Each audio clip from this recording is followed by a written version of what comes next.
flag of the United States of America, and to the republic for which it stands, one nation, under God, indivisible, with liberty and justice for all.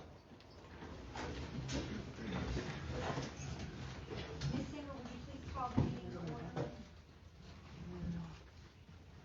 Ms. Deb? Here. Mr. Fox? Here. Mr. Lawson? Here. Mr. Browning? Here. Mr. Eskin? Here. Mr. Cooney? Here. Representatives from Horseman? Present. And Ms. Singer, proof of publication? Yes, ma'am, it was advertised. Okay. And from here, and Michael, I will let you run the meeting at this point. I don't know when you want to do public comments, if you want to open up. Yep. Okay, thank you. Thank you, Chairperson Garrett. Sure. This is a rescheduled date and time for the Board of Supervisors of Union Township to consider, to hold a public hearing to review an application filed on behalf of Q&A Property LLC to rezone a parcel of land from the R1, R3, and RD zoning district to the C2 general commercial zoning district.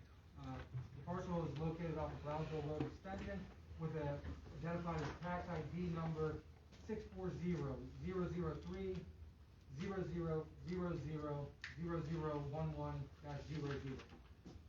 I'll just go over a few general housekeeping matters for the crowd audience today, just to pertain to the zoning request which bring us here today. But before doing so, I want to state that anyone who wishes to be a party of the hearing or would like to speak, please sign in either now, or if you're going to be a party and you haven't signed in afterwards, even if you don't want to speak, please sign in. There's paperwork right there. That'll also make it easier for the stenographer to log your name and to give comments. So at this time, anyone that does wish to speak or believe they might want to speak, I would ask that everyone rise to be sworn in. We'll wait a second. Sorry. We'll let everyone sign. The gentleman at the podium, what's your name, please? Great. Makes it easy.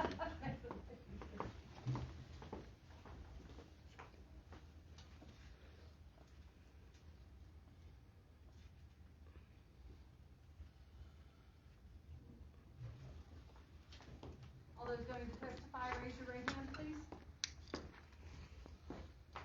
Solemnly swear or affirm the testimony you're about to give is the truth, the whole truth, and nothing but the truth. I do. Thank you. Again, as I said, what brought us here is a application request to rezone a piece of property. Under the municipality's planning code,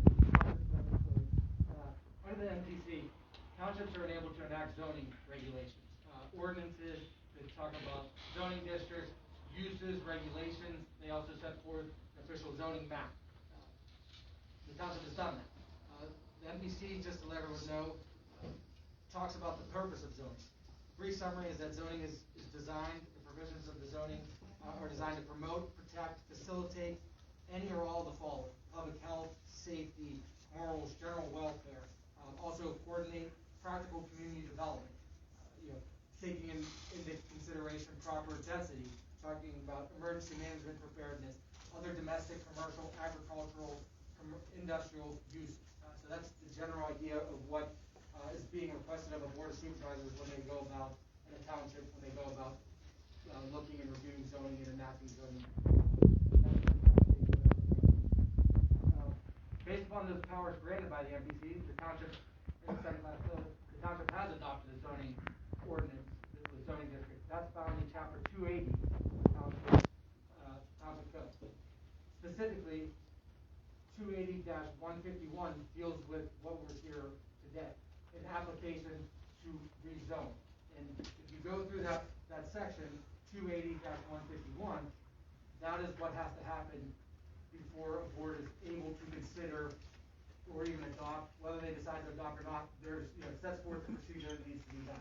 And so the first part of that is the section 280-151 that sets forth all of it. I will enter into the exhibit the procedure for amendments under the Union Township Zoning Code. That'll be hearing exhibit A. That just sets forth the procedure. Getting into that procedure, if you look at subsection A, it talks about petitions. It allows for an interested party asking for an amendment. That has occurred. The application was submitted by the property owner, Q&A Property, by Victor Wetzel and Associates on behalf of the property owner. A letter in the application was submitted to the township dated January 13, 2021. I would enter that application on behalf of Q&A Property as hearing exhibit B. Pursuant to the township code, the next step is the application has to be reviewed by all the planning agencies. In Union Township, there's a planning department, and also Washington County has a planning commission. Those have to be reviewed by them at least 30 days prior to the public hearing. I will submit to the record hearing exhibit C. This is a letter dated February 11, 2021 by Jeff Lighthouser of the Washington County Planning Commission. To summarize this letter, essentially what the County Planning Commission recommended was that the board consider the purpose of the C2 district in comparison to what is currently zoned, and also suggested review by the township engineer, which we will have testimony related to that. That was done as required by the law. It was submitted at least 30 days, February 11, 2021. We'll submit that as hearing exhibit C. The next one, as I spoke to, it has to go to the township planning department. That also has to review it. I will submit the meeting minutes of March 10th, 2021. It's my understanding that these have not been officially adopted yet, so these would be the draft minutes. However, it's been 30 days since there, so under the law, they're available for public record. So the draft minutes of the March 10th, 2021 Union Township Planning Department meeting will be submitted as hearing exhibit D, of which I will note that it was discussed at length, in which the Planning Department recommended the matter move forward to the board to go through here. It was recommended that it move forward. So that'll be hearing exhibit D. Also, there's a letter dated February 12, 2021 that was reviewed by the township engineer, Jessica Steiner, at the time, of Harshman. Ms. Steiner's letter sets forth, the application, goes through it. It notes that it is surrounded by multiple zoning districts. The property has commercial zoning on one aspect of it. It also has a large R1 zoning district, and it also looks to have some RD and R3. So it's surrounded by multiple different zoning districts, some residential, some commercial, according to Jessica Steiner's review letter. She's also noting that it has to go to the Washington County Planning Commission, and again, that has occurred as we talked about. I'll submit this into the record as hearing exhibit E. Now, moving forward on the township code, subsection C states forth that a hearing must be held to all the property owners within 300 feet of the subject property. I have a list of residents that appears to be a little over 300 addresses here that I was provided by the township zoning office. I would ask Jared D'Amico, the township zoning officer, to confirm notices of this hearing were sent to the addresses that you submitted here. That's correct, certified. I have something to say about that. We have public comments after the Okay. held after Okay. this comes through. All right. You signed in, so you'll be. Yeah. Okay, thank you. All right, so that'll be hearing exhibit F, is the list of properties that were submitted as required by the township code. Also required under the township code is that the property, when dealing with a zoning map change, as which this request would be, it is posted conspicuously at least 2 places on the property. I've also been provided 2 letters and also what looks like to be a Zoom of the public notice hearing, stating the date and time of this hearing, that were posted on April 28, 2021, signed by Jared D'Amico. Again, Mr. D'Amico, can you confirm that that is a true and correct pictures you took those? Yes. Thank you. I will move that those are admitted into the hearing as exhibit G. I have an objection to your exhibit. Noted. Thank you. Okay. Your name for the record? Brian Spiegel. And I have an objection also. Okay. And I have an objection also. All right, we'll hold that for public comment. Thank you. Pursuant to subsection D of the code, the board is also required to hold at least one public hearing to review the application. This is the date and time in which the board is scheduled for this public hearing. that is required to be held by public notice. Public notice, under the law, requires advertisement in a newspaper of general circulation within the township at least once for 2 consecutive weeks. Under the law, the Observer Reporter meets that requirement. I have proof of publication that this hearing was advertised in the Observer Reporter on 2 consecutive weeks, the April 20th, 27th. I would move that these are entered into the hearing exhibit H.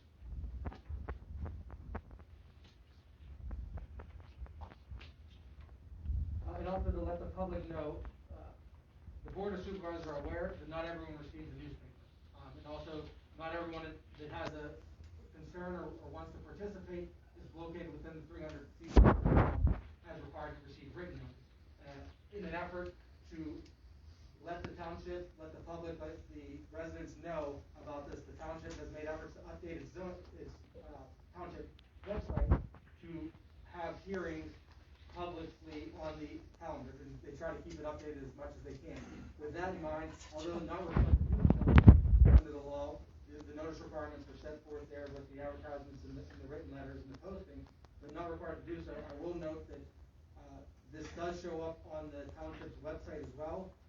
This is a screenshot of the public website from May 3rd, 2021, and it shows that the public hearing, today's date and time, is on the township website as well. I would move that that is entered into the exhibit, hearing exhibit I. 2 days ago. No, the screenshot was taken May 3rd.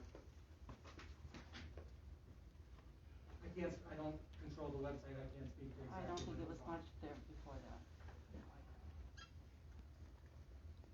I will note that the hearing was originally scheduled for April 21st, 2021, but was rescheduled for today. Representatives for the applicant, Michael L. Wetzel, confirmed their agreement to this rescheduled hearing by email dated April 14th, 2021. I will submit this into the hearing as record, Exhibit J into the record. And that again, has to be Michael Wetzel of Victor Wetzel Associates. And then finally, although not required to do so due to the belief of the board that there would be significant interest in this matter, and due to potential constraints of the township's ability to host everyone, this meeting is available via Zoom as well. I will note that the Zoom link and that is posted on the township's door. Is that it? Front door and back door. The back door. Okay. So anyone wishing to participate via Zoom as well, if there's no seats in here, don't feel comfortable because of the pandemic or are unable to attend, they could do so via Zoom. I will note that hearing link, that information that was set up by the township to be hearing exhibit K. So those are basically the housekeeping matters of how we got to this point of today's hearing. So we had to enter all those into the exhibits, into the record and whatnot. And so the other items are, there are a couple other items that I want to talk about before we open up into testimony and record keeping. Again, just to reiterate, I don't know if anyone else is on Zoom now or anyone's come in. Anyone that wishes to be a party of the hearing, please sign in.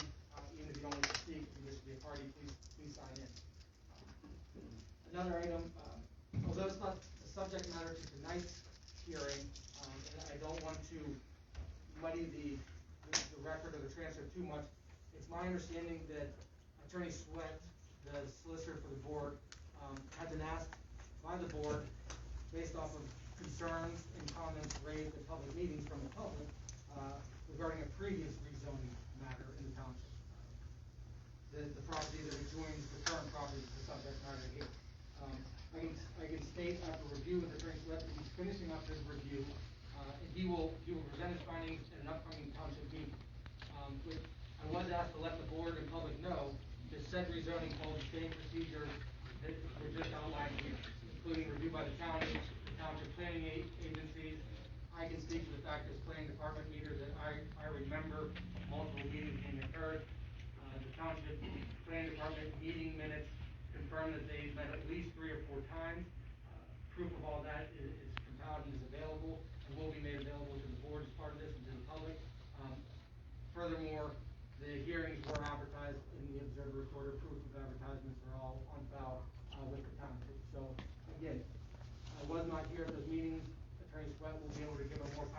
review of that, but I know there were some concerns expressed, from the public regarding a prior zoning hearing, so just wanted to speak to that. And then finally, matters that do concern this property, it's my understanding that there may be some testimony and some documentation provided today, on behalf of the township, that may give rise to questions concerning the property's overall compliance, with state, local requirements, procedural impacts for the hearing. Depending on what that testimony is, there may be a need to continue the hearing to another date to gather additional information. But this is the date and time scheduled. We have a full house. People are available. Applicant appears to be here, ready to go. So with that being said, the housekeeping matters are over. We will now get into the meat and potatoes of this application. So we left off as hearing exhibit K. As I stated, there's multiple zonings of this property. I will now turn it over to the applicant or the applicant's representative to give a little bit more information and to speak on behalf of what the request is in the application in general.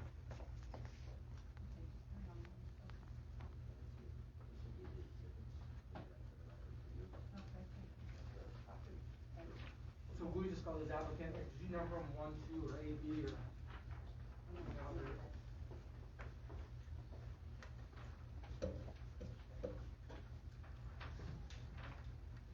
Good evening. My name is Stephen Victor from Victor Wetzel Associates.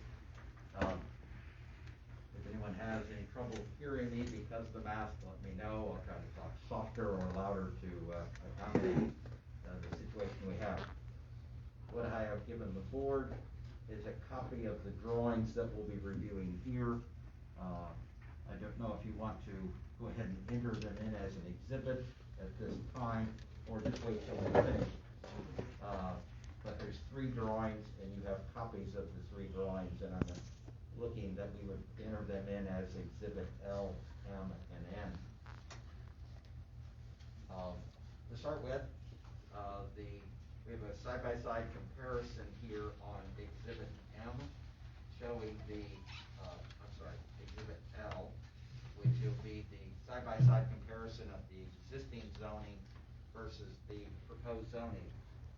The subject property is outlined in yellow on both sheets, and the site is 39 acres in size. The property today is divided into 3 zoning areas. The location of the property here is Browns Hill Road, north is to the top. So the easterly half of the property is zoned R1. The northwesterly quadrant is zoned RD, and the southwesterly quadrant of the site is zoned R3. The property surrounding us is to the north is C2, to the east R1, to the south R3, and to the west of us is RD. The proposal is to expand the C2 zoning to the north of us, to the south, to encapsulate the subject property here. So we're replacing the existing R1, R3, and RD with 39 acres of C2 property, similar to the property to the north. The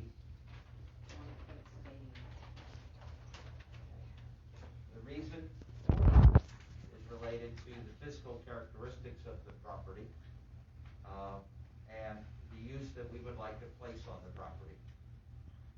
Again, this is an enlargement of the property showing the 39 acres, Browns Hill Road, over on the right. Browns Hill Road is a state road and is a major collector road. So it's a means of giving us direct access to the property along our frontage here. We have done a traffic study to view the site distance along here. It has been determined by our traffic engineer that we can meet safe site distance for the entrance for a C2 type development at that location. There are utilities available to the site. There is sanitary sewer running here along the easterly property line. There is also water, gas, and electric out here on the Browns Hill Road site. So the site has access to utilities. The site itself falls from Browns Hill Road down to the center of the site where there is a drainage way. I use the term drainage way and graphically here to represent an area where the water flows through. There has been a wetland and a stream delineation of the property, and there is not a jurisdictional stream on the property. What happens is the property above us during a rain event, that water does come down through and drain through that area. And we recognize that, and we wanted to keep that intact as part of it, but it is not formally a stream as it sits today. The area of the wetlands, there's one along the stream at the northerly end, another wetland here, here, and here along the drainage way, and then there is one small isolated wetland in this particular area. The concept plan that we are showing has no impact onto any of the wetland areas. It keeps the wetlands intact. The westerly portion of the property has been disrupted by the previous mining activities and strip mining that has occurred in this region. The green area outlined in here is the area where previously there was strip mining. And as with any strip mining, the ground was put back in a rather irregular shape or form. The red dashed area here, the red area, represents the 25% and greater slopes. That'll be important to understand in a little bit, but basically from a development point of view, it's a slope that you would not want to develop upon without a great deal of grading activity. What also occurs is the area to the west of the mine spoil area, is that there was undermining there because the coal shafts, there was enough overburden, there were coal shafts, so all of this area on the site is undermined in that area. Basically, the area where it is red and where the deep mining occurred because of the topography makes it non-usable. Where you have the drainage way and the wetlands coming down through, you find is non-usable as well. The proposal would be to develop a small, I'll call it a business park.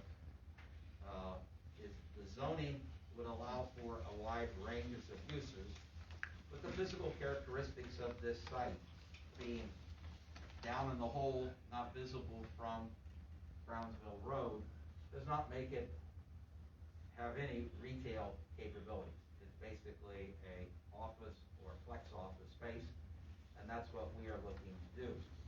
We have proposed to bring our entrance in off of Brownsville Road,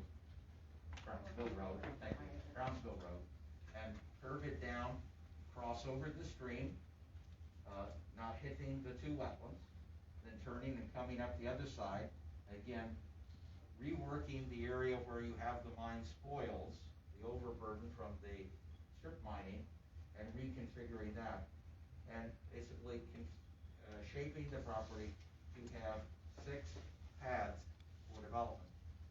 It's approximately 15 acres of usable ground, so of the 39 acres, we're getting less than 50% usability out of it, with that portion which is not being used being able to be set aside undeveloped, either the wooded hillsides here, or coming down through the valley area here, or on our easterly edge, where we have the sanitary sewer in this area. We're setting back and keeping those areas clear of development as well, so that the single-family homes that do exist along Brownsville Road would be separated from and buffered well from the development activities that could take place. The size of each pad varies, but they're not large. They're anywhere from 1.3, 1.6 to 2, to the largest pad being about 3.5 acres size. So it's anticipated that there would be only 1 or 2 businesses on each of the pads, and then be used for flex office type space, flex warehouse type on this for small businesses. Again, if you see the plan and relate back to the physical features, I think that the plan does reflect that we have acknowledged the severity of the slopes and the mine conditions and the drainage way down through there and the point of access that we have at that location. With that, could I enter these three drawings? The exhibit L would be the comparison plan of proposed versus existing. Exhibit M would be the existing conditions drawing. And exhibit N would be labeled as the master plan.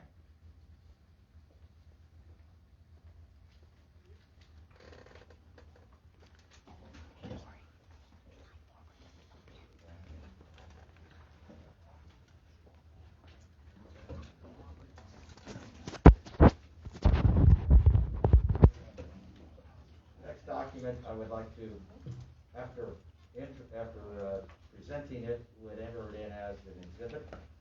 And this is a copy and excerpts from the Carroll Township, Union Township Joint Comprehensive Plan.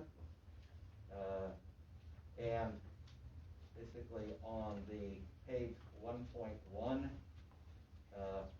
it says a request for rezoning a large parcel of land from an agricultural use to an intensive commercial use may cause significant impacts, both positive and negative, for a municipality. As part of the decision-making, municipal officials, planning staff, and local planning commissions should be able to find justification within the approved comprehensive plan as to whether the rezoning request should be approved or denied. The future use decisions should be made in a responsible manner to capitalize on potential economic development incentives and to preserve and enhance the quality of life. I will then go to a second section of the comprehensive plan on page 4-25 that talks about the reasons for the critical components for growth areas, such as this. And the following criteria should be used to define whether growth should occur in the planning region. 1, proximity to transportation corridors. I've presented this evening how we would be coming directly off a state road, Brownsville Road. 2, proximity to existing and proposed utilities such as water and sewer. I presented tonight how we have water, sewer, and all the other utilities available to us on this site. 3, economic development, meaning job creation, reuse of existing brownfields and vacant buildings. Well, we have no vacant buildings, but the strip mined area is a form of brownfield, and certainly the development of the property for a flex warehouse would create job creation. Next, important part of it is the distance from land with environmental constraints, such as steep slopes, and the ordinance defines steep slopes as 25% and greater, floodplains, open space, and natural resources. We've demonstrated to you this evening that we have avoided the steep slope areas. We've respected the area where the drainage way and the wetlands occur, and looked at how we can appropriately reuse the leftovers from the mine spoil. Lastly, another consideration is the preservation of prime agricultural soils. I would tell you that there are no prime agricultural soils in this area as stated in your comprehensive plan. So we are not in violation of any of those efforts.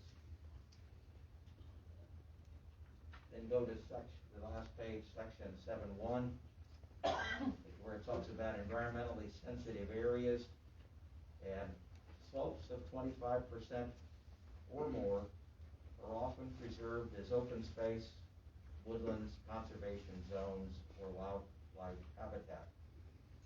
And that was what we have done with the areas that we have set aside for non-development in response to those environmental conditions. We believe that the comprehensive plan, which is to be the guiding tool for the rezoning, does support the use of this property to have job growth and provide a more productive use for the property. We also come before you with the support of the county planning and your own planning commission and the township staff, the township engineer, in regards to this rezoning.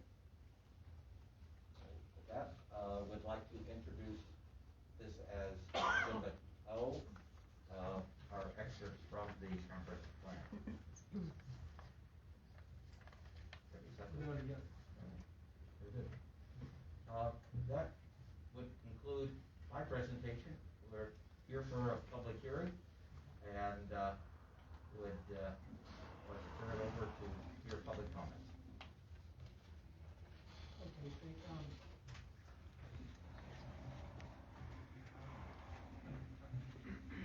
before we open up the public comment, a few more items from the township standpoint. I'd like to turn it over just briefly to, this is a zoning matter, so I'd like to just ask the zoning officer, Jared D'Amico, if he has any input related to the zoning. We're talking about the residential zoning. If you could kind of just talk on what the current uses are, what the current zone districts are. There's some testimony there. There's 3 different zoning districts. If you could just kind of touch to what it's currently doing. Absolutely, thank you, Solicitor. Currently, it is a single parcel, as Mr. Wetzel stated. It is a single parcel divided between 3 zoning districts. The RD, which is the rural developmental, that is our agricultural district in Union Township. Part of the parcel is R1, which is low density, single family residential. And part of the parcel is R3, which is multi-family residential. A tighter concentration of houses or multi-family houses. I gave the solicitor before the meeting a listing of the principal permitted uses, accessory uses, conditional uses, and special exceptions, I should say, for each of those districts. Essentially, those do all have residential uses in them. Again, as you move from the rural developmental into the low density multifamily, they become more dense. And again, it is a single parcel divided between those 3. The C2 commercial district that is being proposed also has permitted uses. I provided a copy of that for the record to the solicitor. Those are commercial in nature. There are a multitude of them. Again, that was provided to the solicitor for the record. Okay, so Isn't that more towards 88 though? No. No. Pardon me, I didn't hear that. What was your comment? I said, isn't that more towards 88? No? Okay. Just a question. So yeah, I'll Don't get just, all snippy. I'll just state that to what the zoning officer testified to when he stated, I have been provided copies from him. The RD, so this is from the township zoning ordinance, from the township zoning code that talks about the RD rural development district. I will move that to be hearing exhibit P. Those are the purpose and authorized uses of the rural development. I believe we're on P, and then we'll P. And then the R1, low density single family residence, the purposes authorized uses that Jared just spoke to. That would be Q. And the R3 multifamily residential district would be R. Hearing exhibit R. And lastly, the requested change, it would be to the C2 general commercial district. Those purposes and authorized uses, I would move those to be hearing exhibit S. So that would be P, Q, R, S. We're up to I would move for those to be hearing exhibits C through S there.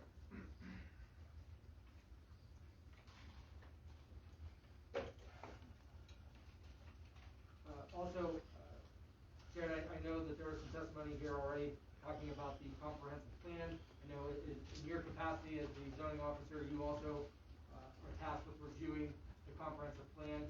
Do you have any testimony or to add to what is provided so far? Sure, the comprehensive plan, as it was mentioned before, was adopted in 2012 by Union Township by resolution. The maps provided in the comprehensive plan were drawn up and accepted in August of 2007. I provided a copy to the solicitor of that particular portion of the map. It's the whole township. That area up along Brownsville Road, again, this is looking at future use for that from 2007 through 2012. Showed the proposed use of that as multifamily and neighborhood residential. That particular parcel falls in the multifamily. The area in question today, for this hearing? Yes, sir. Okay. And again, I'll just note for the record and for the board, the courts have held zoning ordinances should remain generally consistent with the comprehensive plan. However, the comprehensive plan is merely the layout of what the township's current needs are at that time and what they look to in the future. Testimony here is that occurred, I think, in 2005 and 2012 was the most recent update of the comprehensive plan. 2012, the comprehensive plan was adopted. 2007, the maps were drawn. So that is designed to give the board and the public an idea of what they anticipate. Obviously, things can change, but that is something for the board to consider. You've obviously also heard testimony here so far from the applicant of why they believe they can meet the comprehensive plan. And you may hear testimony later from the public of why they believe they do not. But that's just something also to keep in mind. That map, that's the future land use map, correct, from the comprehensive plan? Correct, 4-10. Okay, and this is dated August 2007, is that? That's correct. Okay, that will be hearing exhibit T. Move that into the record as hearing exhibit T. Lastly, one item I want to ask Jared about is, in reviewing for this, it wasn't part of the application, wasn't part of the planning department, but I did note that there was a notice of violation letter dated March 30th, 2021 that you signed. It was issued to Q&A Property LLC, appears to be the same property here, regarding grading. Could you just, again, speak to that as, again, although this is not a rezoning matter, but if there are issues outstanding on the property, the board should be aware of that. Correct. Shortly after the public, the supervisors meeting, we were directed to go take a look at the property. There was a report of grading happening on the property. I went to the property. There's a stone pull-off from Brownsville Road. Looking down over the hill, it was obvious there was some earth disturbance. It was difficult to tell how old it was. The hill going down to it at this point is rudimentary. There's some tree stumps and things I couldn't get to in my vehicle and unplug it safely. So we sent a notice of violation to Q&A Landscaping at the registered address asking for information regarding what was going on the property. And you have not filed any citations at this time against the property? That's correct. So this is mostly looking for information? Yes, sir. I would move that notice of violation letter, or that notice letter, be hearing exhibit U. And then just one last question as the zoning officer. The testimony, I believe, has been that it's vacant land currently. Are you aware of any approved uses currently for that property? Are there any zoning permits that have been submitted to you? Have you issued any permits related to that property? Not at all. None at all. Okay. I thank you, Jared. And then I would just follow up with the township engineer, Sean Bell. We referenced Jessica Steiner's letter from February of this year. Upon her review, I know that you are now acting as the township engineer, and you come on board. Do you have anything else you want to add to that? Have you looked into any of the I know engineers are required to review grading and whatnot. Do you have anything to add regarding the rezoning or activities on the property? Sure. So, taking a look at the letter Jessica put together, the findings of that letter was that there was no technical objections to the rezoning application. Beyond that, there's not too much of an engineering review at this point in time, just making sure that the proposed property isn't going to be spot zoned, making sure that the Washington County Planning Commission takes a look and reviews it and provides that information to you guys. Looking into Washington County Planning Commission's review, they did note that by reviewing the future land use map for the Township Comprehensive Plan, it appears the area was designated for various residential densities. And, you know, the purpose of a C2 district is to accommodate local commercial and large commercial sites which need access to a regional highway network. In their letter, they suggested that the township engineer determine if the infrastructure and mix of existing residential uses, such as buffers, transportation, sewage in that area are suitable for uses permitted in the C2 district. That property has a ton of forested land on it currently. I don't anticipate buffers being an issue for them to comply with. Transportation, that's a state road. It's built more or less just as well as 88 is. I don't anticipate any issues on that end. Sewage is up at the top of the hill. Their development goes down the hill, then up another hill.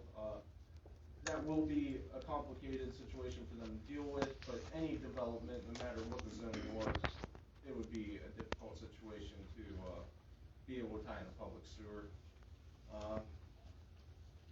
Beyond that, based on public comments heard at the previous supervisors meeting regarding potential unpermitted activity occurring at the subject property, as well as Jared previously going out there but not being able to investigate it as good as he would have liked, just due to how steep the slopes are out there. We reached out to Quentin at Q&A Landscaping to meet and inspect the property. So Supervisor Lawson, Quentin, and myself met at the property today at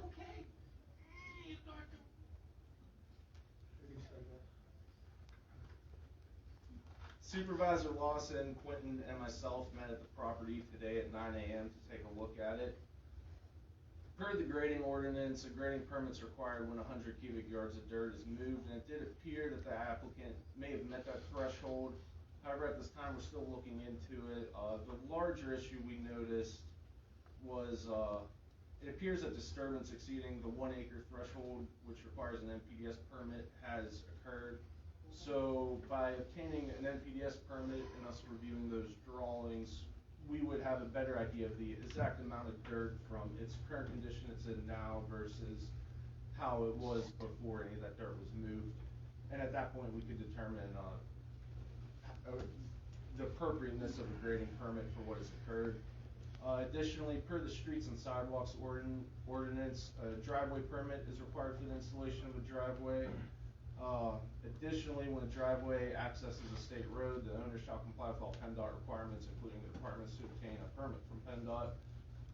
At this time, we just looked at it today. These are issues we're currently looking into to see where they fall and if any violations have taken place. So I waited until today. to date, you have not issued any, you're not aware of any specific violations. You waited till today? That's correct. We need to gather more information, as well as until we see an E&S plan, which we're anticipating to be requested of the applicant in the very near future. Those are our concerns of what's occurred. So, and just so I'm clear, and so the record's clear, whether this remains the current zoning or it is amended based on the request to a C2 district, those activities are going to be required, the permitting activities are going to be required either way, is that correct? correct. The driveway permit is always required by the township. An HOP is always required by the state. And that's, sorry, excuse me, that's because Brownsville Road is a state road? Yes, Brownsville Road is a state road, so any accesses along a state road, any activity in a state road, construction in a state road, that requires an HOP permit be obtained. Union Township also, in their streets and sidewalks ordinance, requires any driveway which abuts a public roadway, any property that abuts a public roadway or a driveway attaching to a public roadway, we also get a chance to review it at that point. The MPDS permitting, that's something we just noticed today when we were out there. The grading is close to that 100 cubic yard threshold. It's hard to say one way or another just by eyeballing it without having some survey information that's been put onto a plan for us to take a look at. It's really hard to evaluate when it's that close, but it was pretty easy to tell that the MPDS threshold was definitely exceeded as far as disturbance occurring out there. Additionally, there weren't any E&S controls, protecting the stream or wetland area drainage way from any sort of sedimentation and erosion occurring out there. So that's an issue that we intend to chase down as soon as possible. So, just to unpack that and generally summarize, and correct me if I'm wrong, at this time, you're not aware of any specific violations. There may be, there may not be. You need more information, you need more time to determine that. There are activities going on at the site currently of which you're not aware of any, you have not been providing any proper documentation to that. However, those items are unrelated to zoning matters. Correct, that would be any property. Okay, just want to make clear that, I think it's important for the record and for the board to know that there are activities, whatnot, you're still in the information gathering phases, but as far as specific to zoning, you're not aware of any violations at this time. That's correct. Okay, at this time, I would then open it up to anyone from the public who would like to make a comment, to the board. Should we check the Zoom before we, there's nobody on the Zoom. We can check it, we'll let who's here How'd you get the comment, Zoom? who wants to No, it's comment, and then posted on once the we're door. done, we'll check again.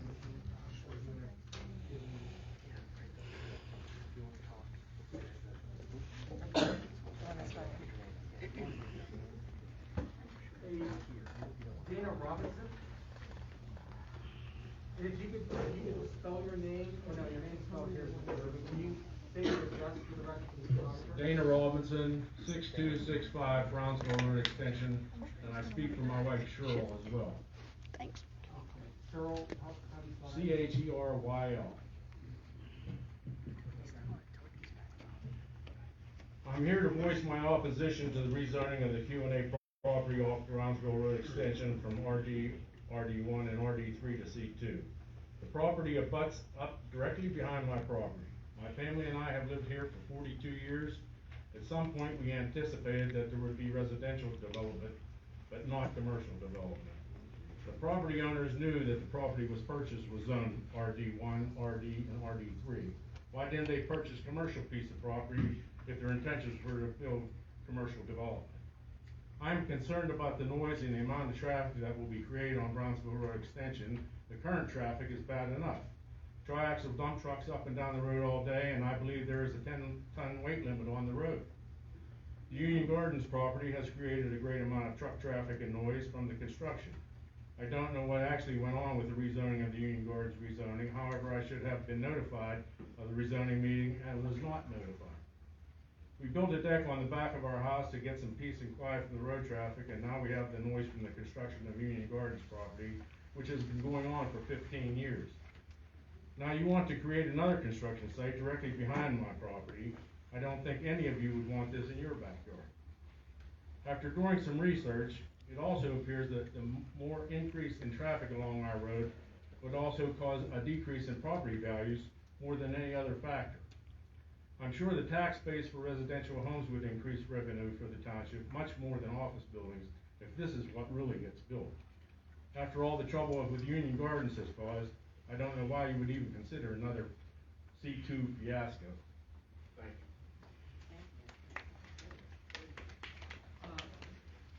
Linda Evans Bourne. Pardon me, name? Linda Evans Bourne. Born? B-O-R-E-N.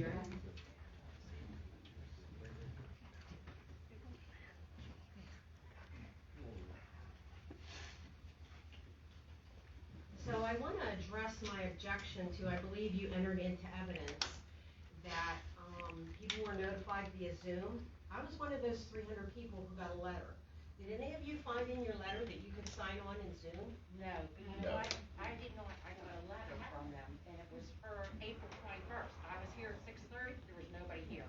I did not get a letter, and I got a certified letter. Then, after I called, here, I called.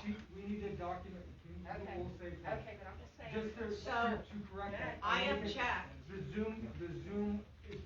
testimony was that the Zoom was posted due to the large turnout, the Zoom was posted and is available for individuals that are unable to get inside or to attend. What about the people who would like to attend but did not come because of COVID? Maybe they don't have their vaccine, maybe they don't feel safe. I object to that. I think meetings should be called off because you are not allowing, you're talking 300 people. You know that 300 people can't fit in here even when there isn't a pandemic. It's absolutely unreasonable and it's unrealistic to think that that amount of people could fit in this building. That's my first objection. My second objection is to this whole rezoning.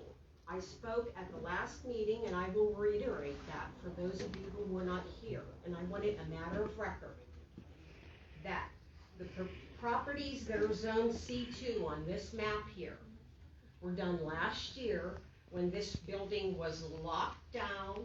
It was posted on the door that this building was closed. We have pictures of that. The public was not allowed to enter. No one was sent out certified letters. Was any of you notified that Union Gardens was rezoned? That's how I met Steve. And nobody else knows. That's funny. And nobody else Those people knows. that live The there same way never with the got one. Cardoff's Road property. It was not posted. You can make your comments.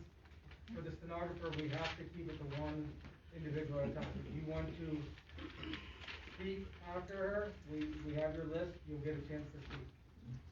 Cardoff's Road property that attaches to this property. All these properties link together. This is the final link in their puzzle, this property. Because if you took this property and rezoned it according to the MPC, that's the Municipal Planning Code, a state law, it says you can't spot zone. And this would be spot zoning. And it is spot zoning because the rest of those properties were not legally zoned, in my opinion. I spoke with Washington County Planning Commission. I object to, you said about the procedure that was taken, that it was within 30 days of the hearing, it's sent to them for a response. Well, I spoke with Lisa Cessna, the head of Washington County Planning Commission. She said that she received a letter on June 20th from Union Township that you had a hearing on May 27th. That's not 30 days prior now, is it, Mr. Crooney? So that is a breach in procedure. That is not a record here today, thank you. You're talking about something from 2020. That's right, and it has everything to do with why we're here tonight. You know your objection, but this is the date and time for the current application. And this is all a part of it, and I wanted a matter of record, that those properties were not followed by procedure. I put in a right-to-know request almost 2 weeks ago for all of the procedures that were taken on those two properties. I have yet to get a response. All of the procedures that our ordinance says and all the procedures that the MPC says needs to happen. I have yet to get a response. You go online to the meeting minutes. You click on March 22nd. There's nothing, March 27th, excuse me, 2020. May. Or, yeah, May of 2020. When this rezoning hearing for those two properties that abuts this one was supposed to take place. There's nothing there, Mr. Crooney. It's not even on the agenda. Not even on the agenda. How is that possible? There was no public hearing. There was no letters sent. There was no posting. These people would have saw that property posted. There would have been a posting. There was no posting. Now, tonight, as I said, I object to this. There shouldn't have been a public hearing held until the other two properties involved here was resolved, and that's still unresolved. And I was at a meeting last summer, which I want a matter of record. I spoke at the last meeting. I said to Mr. Sweat, I asked you about the rezoning of the Cardox Road and the Union Gardens property. And Mr. Sweat said, and we have it on audio tape, he said that if you do a comprehensive rezoning, you do not have to have a public hearing. Well, the MPC says different, and so does our ordinance.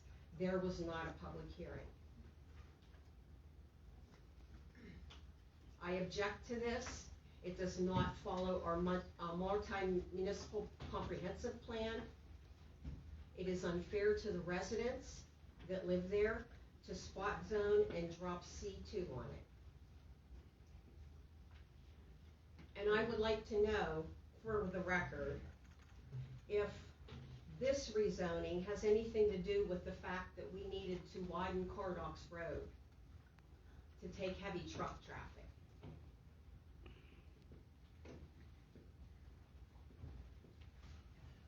Thank you.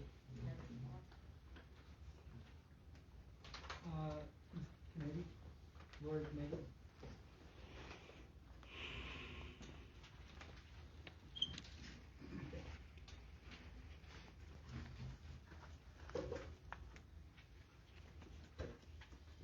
Lori Canavy, 6088 Brownsville Road. I don't live where these other people are going to be affected. I do live down the road, so I do have to deal with any truck traffic. And yes, Brownsville Road is a state road. It does have a 10-ton limit. You must have a driveway permit, which means you have to have clearance, site clearance 40 feet each direction. It's like, where do we start?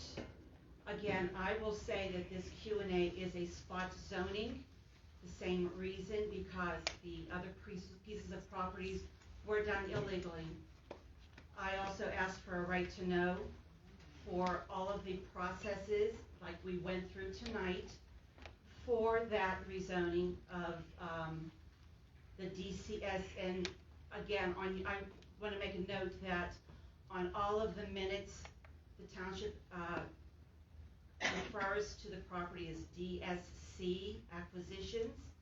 It is not DSC, it is DCS. I don't know if that's on purpose or not.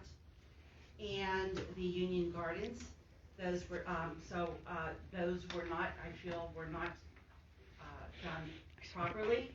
I'm waiting for the right to know for all of these pieces, all of these exhibits, just like that were pointed out tonight.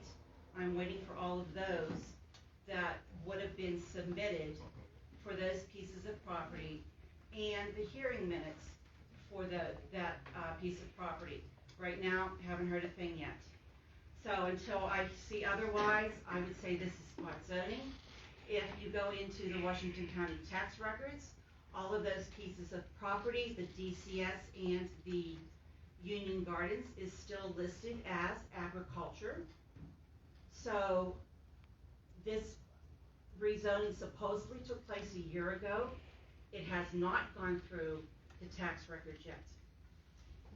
So, which makes me think it was still done illegally. Let's see. A couple questions about the proposed rezoning. First of all, we have agricultural, RD1, RD2, RD3, C1, C2.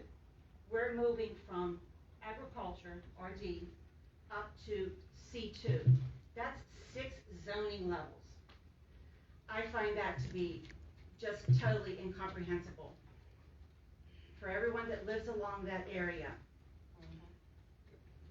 Also, the C2, let me tell you a couple things that are in the C2. Bakery, business services, business or professional offices, candy or ice cream store, commercial school, contracting business, convenience store, custom crafting, daycare, delicatessen, financial institutions, garden nursery, health club, indoor amusement, laundry or dry cleaning, motel, hotel, personal services, pet grooming, pharmacy, repair, restaurant, retail, tavern, vehicle accessory sales and installation, essential services. Now, you mentioned that it really doesn't lend itself for retail, but we can go conditional use, and we can have mini warehouses or self-storage buildings, large-scale commercial buildings. And you did note that,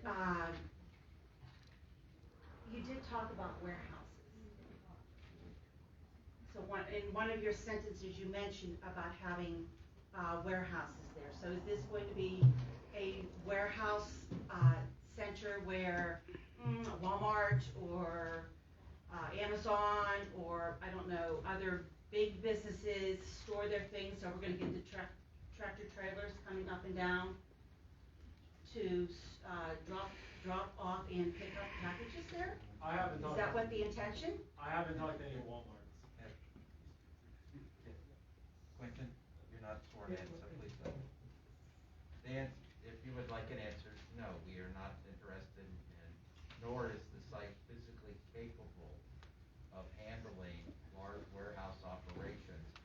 As I pointed out on the pad sizes, they're nowhere large enough to accommodate that type of facilities that you're talking about. When I used the term warehouse, I was referring to many warehouse type of facilities for that. Another piece, you say that, we've got wetlands, we're going to preserve the wetlands, we've got areas that we can't build on, so we're only going to use, about 50% of the property. Well, if you look a little bit deeper into what commercial C2 is, one of the requirements is that you can't use more than 50% of that property. So you're basically building to the max anyway. It is noted that residential brings much more income than commercial does. And this has been an ongoing issue 15 years ago when they were pushing for the Walmart. Yeah, it might be nice, but the bigger buck is having the residential. Your guaranteed property taxes. You put a commercial piece in, and that goes belly up, then it's empty property sitting there. It's more likely that a house will go up for sale and be sold, as it stands right now, than constantly having businesses in any type of an industrial area. Let's see.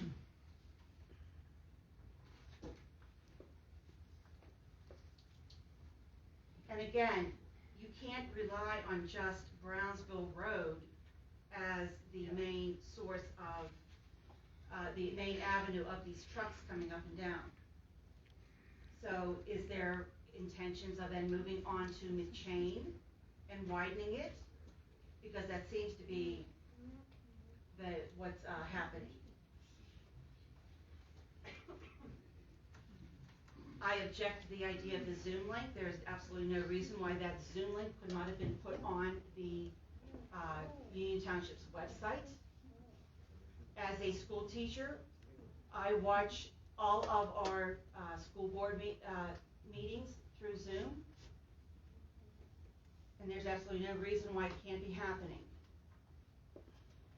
The calendar and notifying us that there is a rezoning hearing, that was very recent because I've been on that website constantly in the past 2 weeks. So yes, this is a nice pretty dog and pony show. We actually followed the rules for a change. I do not think that this is something that the residents want, that is good for the residents or good for Union Township.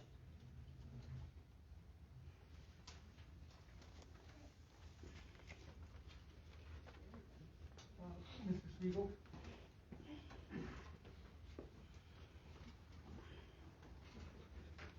Thank you for letting me speak. My name is Brian Spiegel. I reside at 6263 Brownsville Road Extension. In fact, right here. So right in between where we're going to be circled by commercial land. There's a couple things earlier I objected to. One of the pieces of evidence put in was the posting of the hearing. The last hearing was supposed to be last week. Why was that only posted this week if it was supposed to be last week? Also, I drive by that every single day. It's supposedly at the end of Brian's driveway. I looked.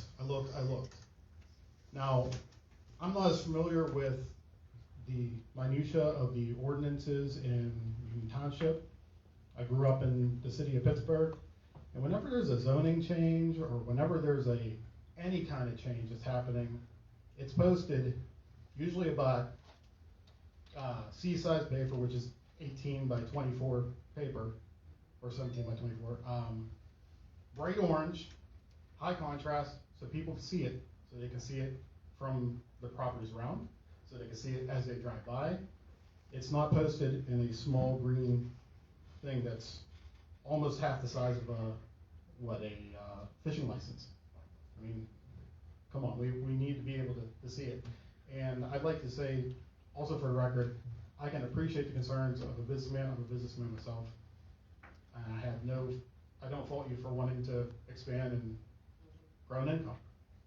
What I object to is, first, the rezoning of this C2 property shown up here near the Washington County border. That is the property that Mr. Robinson had spoke about that has been constructed for about 15 years. Now, I've lived up there for that entire time. So I've listened to this. I've also called the zoning officers, the variety of zoning officers we've had in the township, multiple times about construction happens all times of the day. That's one of the reasons why they were shut down, multiple times. Also by the EPA, from what I understood from the last meeting, and Mr. Sweat's comments. The zoning up there would have never have been accepted by the people in the area before, because we came to a meeting, we came to a hearing for it. It was rejected. And that was about, if I remember, 7 to 10 years ago when we had that meeting. The public objected to it. They said we didn't, well, we said we didn't when I was here. Many of my neighbors were here. And because our road is not, well, let me step back a second. We see here on this map a nice big collection of zoning districts. What this doesn't show you is the lay of the land and the use and the proper planning, as I believe you said earlier, which is one of the aspects of, how a commission plans and allows for different construction. The way the land lays, as as Mr. Victor had pointed out, back here, it slopes up towards the Library Gun Club. It slopes up the hill, comes back down the hill onto their property. That functionally separates this area along Brownsville Road, this corridor, as a residential corridor. If you look at it, all except for right down here, next to the park down the street, it's all residential homes, all the way up and down. The only commercial things that were there were either small cottage businesses or the farming applications or the agricultural applications that were there previous. I know the property in question here was at one time a farm where they raised livestock. There's still a slaughterhouse which sits behind my neighbor's yard. Miss Lisa Wakeman, she's not here today. She's like a lot of people. She has to complete her workday at 5 o'clock, which is when this meeting was rescheduled for.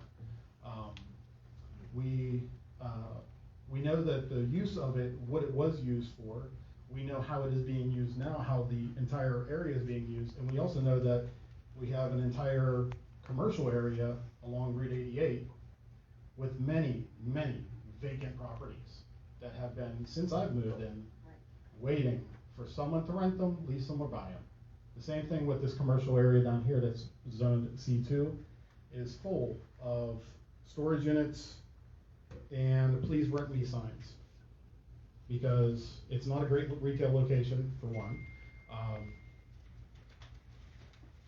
Well, I can tell you that, it's not a great retail location. I looked at it myself whenever I was trying to find a place for my business.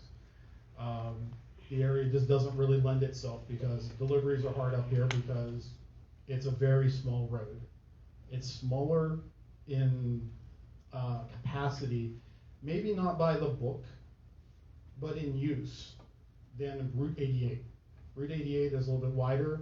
Route 88 can handle the traffic, and Route 88, since it has multiple farmland and multiple businesses along it, people expect the high traffic, the trucks, everything else that you get with a main road.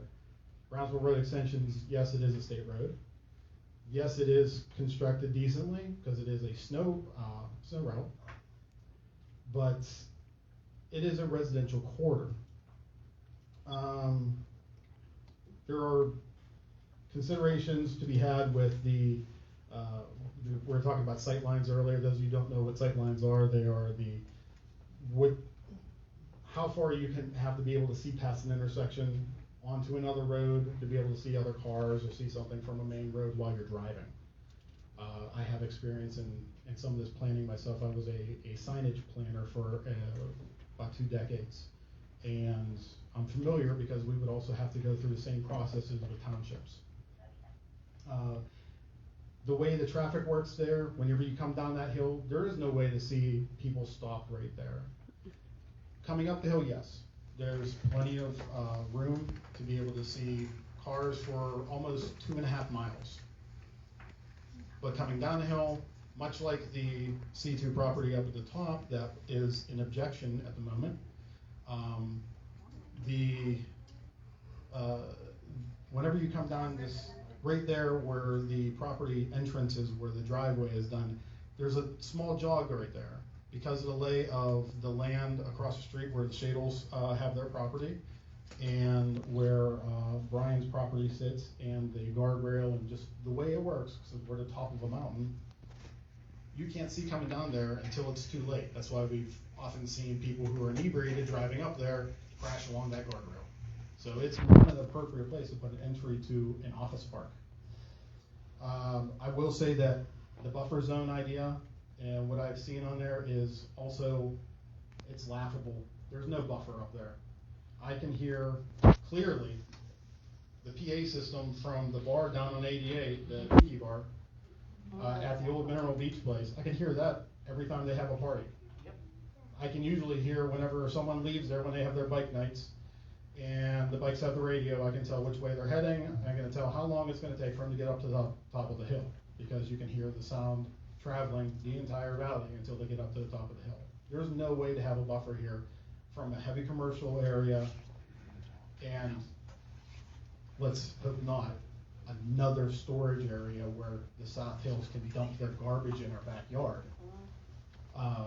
There's no real good place for that there, and honestly, we just had storage units going down the street. We have more storage right here, and also down through the corridor in Venetia, we had how many hundreds of storage units added all along there, and that's really what I can see happening back here for some of it. I don't know what your plans are, but really, when it comes down to it, the one that was already done, C2, was not done correctly. It was not approved. We already said, as a community, and the supervisors agreed and said, no, it's not going to be rezoned to commercial. Now, whenever everything was closed, people were not allowed in. Great time to be able to rezone it out of nowhere.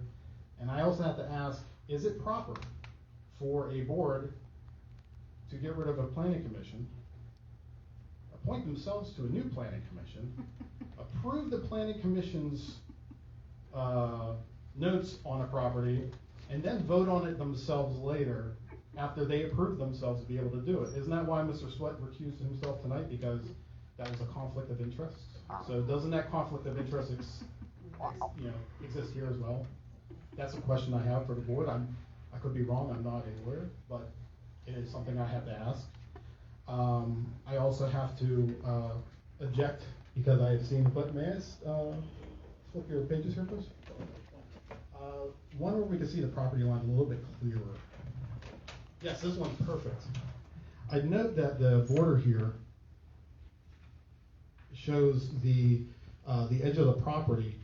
And from my understanding of plans and the understanding of where the sewer line runs, because it runs through the back of my property, that border doesn't look correct, because the sewer line runs through the old property, which was the railway. Whenever that railway was removed, the land went to the properties on either side, which means that property line is not correct. That goes down through the middle. I believe that should be the property line, the sewer line. And also, for most of this property's time, us in the neighborhood have upkept that entire right of way, because it's part of our backyard, really. There was a fence on the other side of it that's now mostly buried, but it was there. So I would ask for anyone else, and having dealt recently with a lot of Washington County property lines, I believe this one is an error. So I would ask the engineers to review that at least and see when it was done, and also the history of the Pittsburgh Railways and the right-of-way moved back before any kind of planning is approved. Even if this does go through with the zoning, that's something that has to be resolved, and really it should have been part of the title search from Clinton's realtor. And I'd suggest that you ask them that as well, because I wouldn't want that, on a piece of property I own, because we kind of do have the same issue. Sorry, let me just look at my plate. We talked about buffer zones. One of the things that's missing in the when we're looking at this is wildlife buffer. This area here is one of the last places in this entire section of land that the wildlife has a place to live. So whenever they tore down all the trees back there, I believe it was before they purchased property. When all that land was cleared back there, where did all those animals go? They went into our yards. They went into the neighborhoods. The previous owner, Jim, had given me and my daughter permission to walk down there. And next time you guys are trying to go down, if you're having an issue, we can show you. There's a couple trails that you can just walk right down that people have been using for decades to get down there.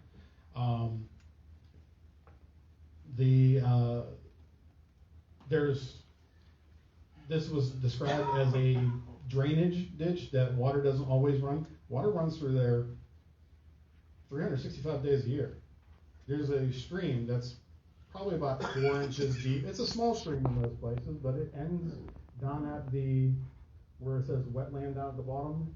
That's a rather large pond that sits behind a few houses on the South Park Estates. That's not just this is a puddle that happens when it rains.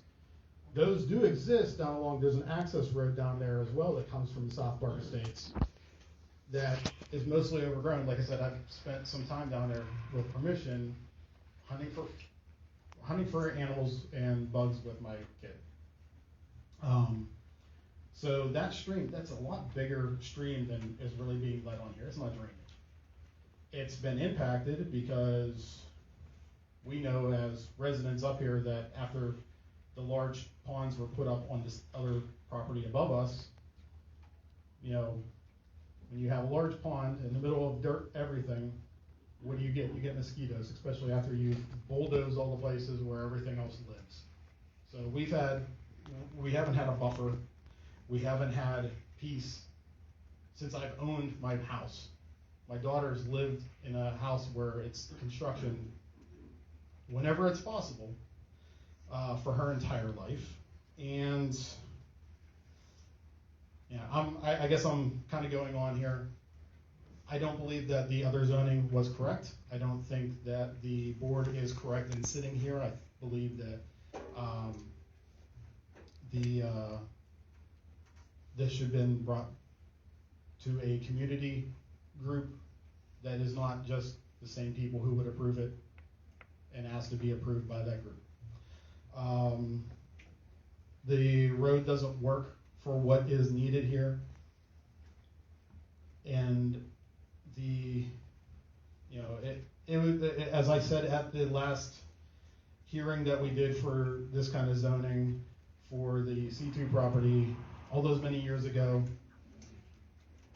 if we had people coming in and saying, hey, we bought this land, here's our intention, here's what we're gonna do, we're gonna put up some homes, we're gonna break, we're gonna make more neighborhood, we're gonna bring more neighbors. I don't think anyone here would be really here to object to that. But whenever you say, hey, we're gonna surround you with commercial zones, we're gonna just keep on easing you, and you can see like, oh yeah, look, there's multiple commercial zones around here. This map, like many maps, is flat and it doesn't show the actual use and the proper development that is needed along what is just a residential neighborhood. Thank you very much, board, and if you have any questions, the board has my contact information. Okay, just to address a couple of those items, Mr. Spiegel raised. Yes, sir. He asked a question. I'm just going to address one of your questions about the supervisors, and you were asking about the planning commission, planning department, and whatnot. Straight from the second-class township code, section 403 dealing with supervisors, subsection B. They are not permitted to act, shall not save on the same elective or appointed township office. Nothing in subsection shall prohibit a supervisor. Sorry. Nothing. I'm hungry. Sorry. Nothing in this subsection shall prohibit a supervisor from being a member of the township planning commission. So again, it's my legal opinion that they are within their rights as created by the state statute. Your objections noted, but my legal opinion is they are permitted. It's clear from the text that they're permitted to do so. Thank you. And again, that's mainly because you talked about Solicitor Sweat, recruiting stuff, whatnot.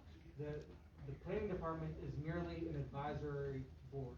They do not vote, they do not change. They are just one set of eyes to review things, to make sure applications are complete, to give some feedback, to kind of get through before it gets up into a public hearing, before it gets up into the board of supervisors. Again, that's essentially what the purpose of a planning department is. And again, to touch base, because I know there's a lot of new faces here, there's a lot of questions were raised on the previous hearing. Looking back, the planning department met, as I stated before, and as Solicitor Sweat has been asked to look into, as questions been raised, looking at the minutes, and I was on the planning department, they met multiple times on that.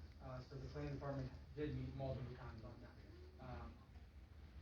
That's all you raised questions on that. I understand your objections.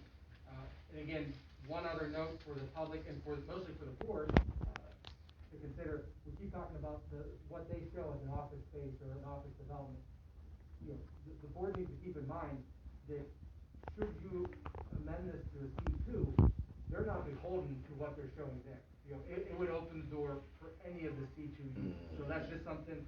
I'm not saying that's good. I'm not saying that's bad. But if you rezone it, it would be open to all of those C2, not just what they're proposing. They're not held to that. As testimony has been heard, there's no use currently approved there. There's no application currently. That's what they're anticipating doing.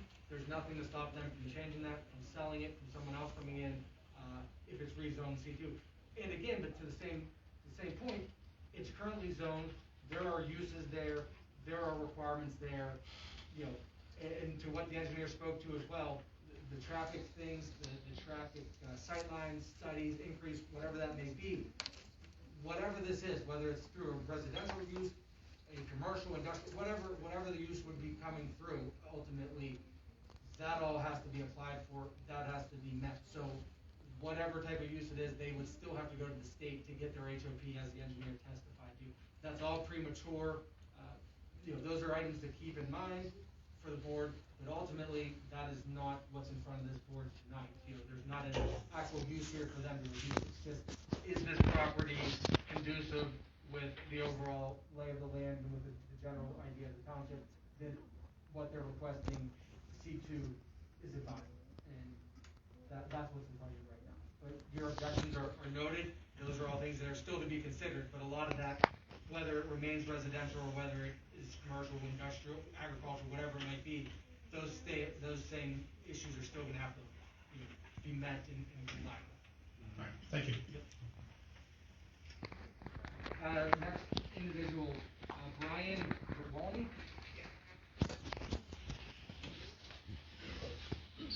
Hi, I'm Brian Walney. I live at 6249 Bronzeville Road Extension with my wife and my sons. I'm in the property that's right next to the driveway the Q&A started putting in. I do share some of the general concerns with fellow residents. My main concern is, in no disrespect to the traffic engineer, but coming up Bronzeville Road Extension, there's adequate sight. Coming down, there is none. I have been forced off the road, almost rear-ended a couple times, just pulling into my own driveway. So my fear is if this is put in, you're gonna have commercial vehicles coming down, bearing down when I'm trying to pull in and out of my driveway. And like I said, in all due respect to the engineer, let him live there a week and see how fast the traffic moves up and down that road. We do not have a police force. No. Monongahela drives up our road maybe once, twice a week. There are never no posted speed trap or anything like that. So it's basically a free-for-all on that road. And anybody that wants to come have a seat in my yard, you can watch how fast they go. Because it's been a standing joke with me and my wife that they start at we're right at the crest of the hill. They start at the crest of the hill and see how fast they could go down a hill.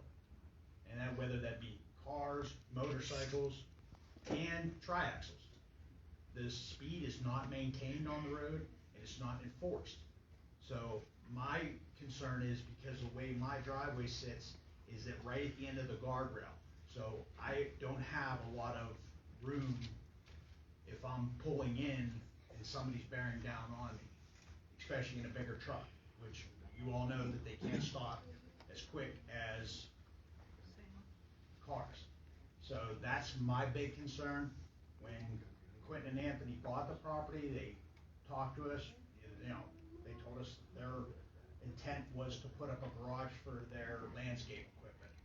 And that was what they had bought the property for. I know things change, certain things change. I've had no other problems with them on that side. It's just right now the safety with that road, making it a mini industrial park or commercial park, office park, whatever you want to call it. The road is just, it's traveled too fast. I mean, like I said, there's been how many accidents in front of my house? There's been how many accidents down where the turnoff is into the mobile estates? And that's just almost the same setup. You can see one way, but you can't see the other.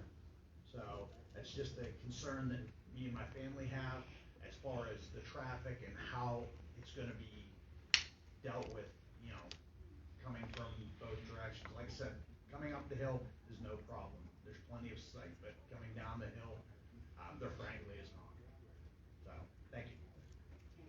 And again, I don't want to put words in Sean's mouth, but again, when he talks about the HOP, again, this is premature, but whatever that use is, whether, they have to come up with an anticipated, they have to do the traffic study to submit it to the state. The state makes that HOP determination. So whether it's a garage for landscaping, as was discussed, or whether it is a, again, whatever it might be, a residential, that all would be taken into consideration by the state, since that's a state road, that is not this board's purview. But again, just to let you know, whatever comes in there, whether that's residential, commercial, whatnot, that HOP would go through the state. The state would make that determination. They have to get a driveway permit and things with the township, but the HOP permit, the highway occupancy permit, that's all state regulated. That would not, the township would not be able to, they don't issue that permit. I guess that's how the township. But again, that's noted, the traffic concerns are still something for the township board to consider. Thank you. George Shadle?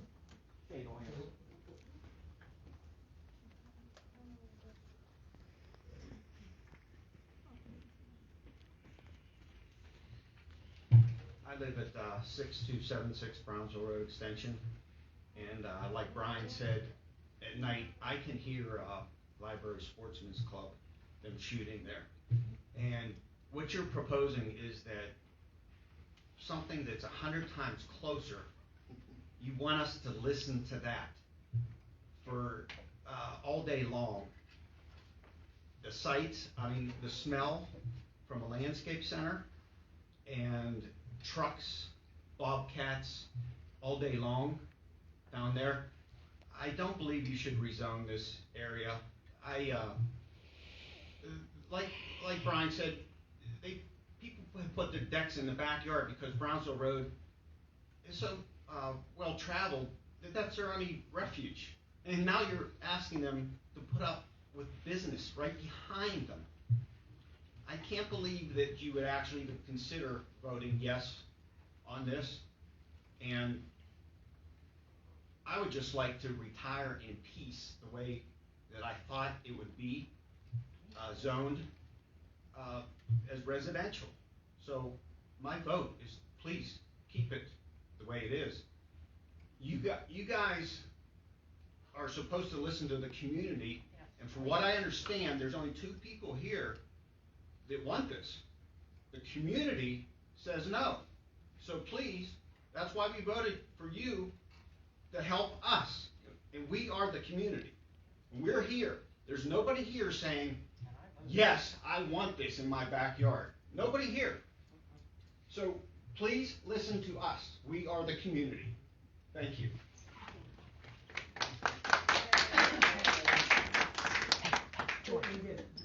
Just to clarify, this was a request initiated by the applicant. The township did not start this full.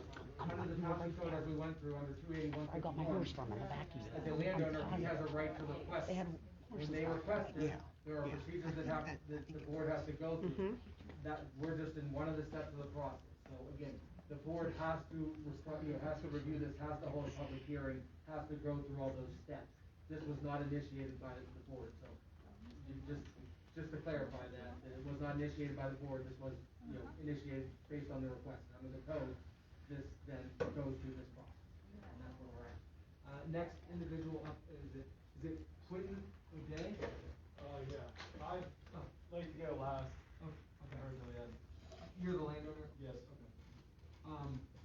And again, if anyone that signed in here just wants to say that they reiterate the same sentiments as everyone here, you can do that as well.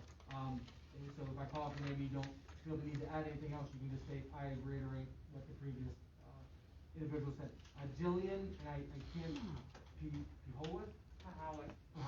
Yeah, I'll just reiterate what my esteemed neighbors have said. Okay, thank you very much. Can you say your address for the? Oh, yeah, 3242 Central Drive, Finleyville. Thank you. We have Tim Brown.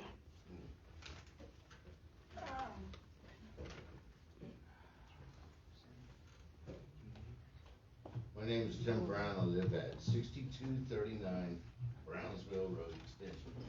Sorry if I use this a little bit. Okay.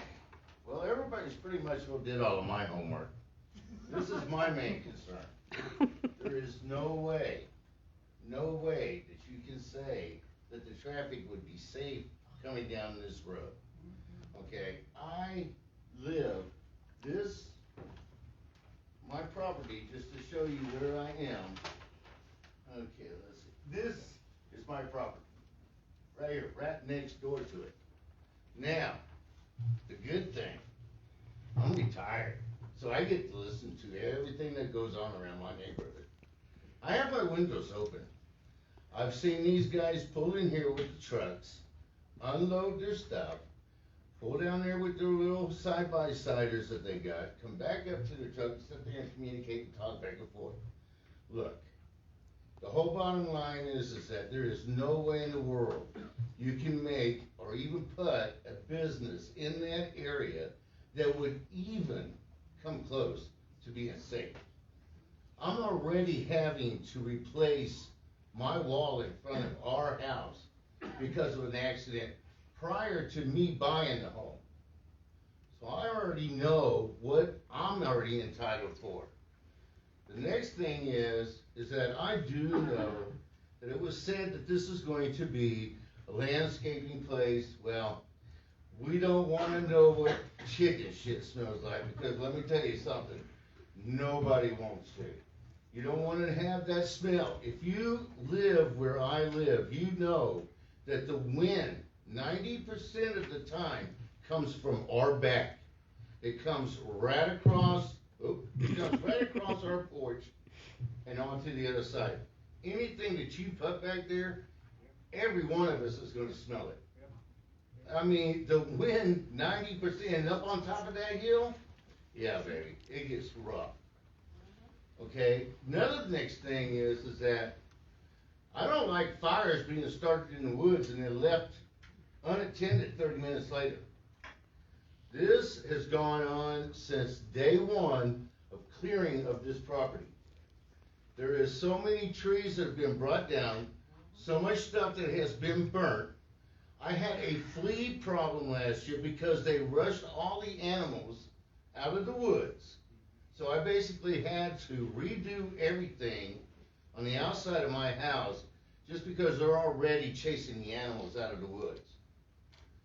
So to tell you the truth, I bought that place for one reason, and that one main reason why is because I had the woods in the backyard and I felt like I was out of the city.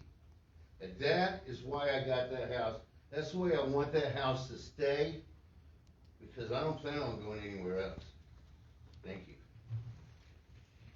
Thank you. Is it Jeannie, is it Richie? It's Richter. Richter. Hi. I live up on 6209 Brownsville Road Extension. Can I you am put the a widow. microphone down towards your mouth so I am a widow. I live on 6209 Brownsville Road Extension. My name is Jeannie Richter. Got it? Okay, listen. Thank you. This is a hazard to everyone. Listen, I've gone outside. I'm sorry. I've gone, had wrecks right across the street from me. I knew you'd be Flipped fun. over trucks. I knew And you know you'd be who fun. responded? South Park Police. Okay? And me. I'm a nurse. I don't want to pick up anybody else off this road. There's people that's died on this road. Do you understand that? And I'm sure none of you would want all this coming right between your house. I moved here because I wanted the land. And now, I'm like, you want to build all this stuff behind us? This is a shame. We voted you in, we can vote you out. It'll be too late. You know, and that happened, because this It'll is be too terrible. late. You need to take the community side on this, and come see where we live. Okay? Watch that traffic. It's very dangerous. I got 5 grandchildren, from 1 up to 17. So, I don't know. This is just not a good thing for this community. And I think you need to take that into deep consideration before you vote on this. All of you. I want you to think about that. And, yeah, this was supposed to be a landscaping place, and now you're putting in 5 pads? Wait a minute, what's going on? This is what I heard. It's just gonna be a landscaping, a small building, that's all. All this land is cleared out back there. I know that. I can bring in a couple of engineers for you to tell you, show you that this has been cleared out. But, you know, you just gotta come up and see what we're gonna have to deal with on a daily basis. And there is no buffer. The noise is ridiculous.